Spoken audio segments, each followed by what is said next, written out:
What bad pitch decks taught famous startup founders? Imagine sitting in front of investors with a deck that's cluttered, confusing, or just plain dull. It's a common mistake that many startup founders have made early on. These mistakes, however, have become valuable lessons. When famous startup founders look back, they see what not to do and how to improve their business pitches. First, clarity and focus are everything. A deck with too many slides or too much text overwhelms investors. Founders have learned that a simple, clear message works better. They trim their decks to highlight only the most important points. This helps keep attention and makes the core idea stick. Storytelling also plays a big role. Many bad decks just show numbers or facts without a story. Founders now know that investors want to hear why the startup exists, what problem it solves, and why the team is capable. A good story connects emotionally and logically, making the idea memorable. Showing proof of progress is another lesson. Investors want evidence that the startup has momentum. Founders have learned to include data like user growth, partnerships, or early sales. This builds confidence that the business is moving in the right direction. A clear business model is essential. Many early decks are vague about how the company makes money.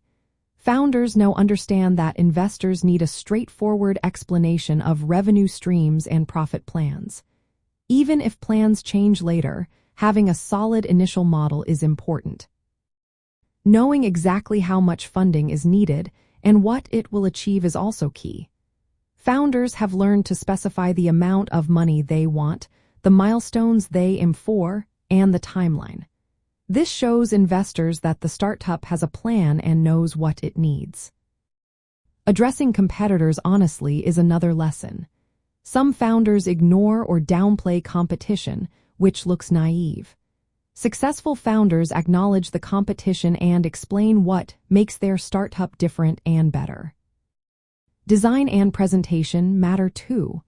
Cluttered, poorly designed slides distract from the message. Founders have learned that a professional, clean look makes a deck more credible and keeps investors engaged. Finally, being open to feedback is vital. Many founders initially resist criticism, but successful ones understand that revising their decks based on investor input improves their chances. They see feedback as a way to sharpen their message and business plan. In the end, these lessons help startups avoid common pitfalls. Crafting a clear, compelling, and honest pitch deck can make the difference between securing funding or missing out. Learning from these mistakes turns setbacks into stepping stones for growth.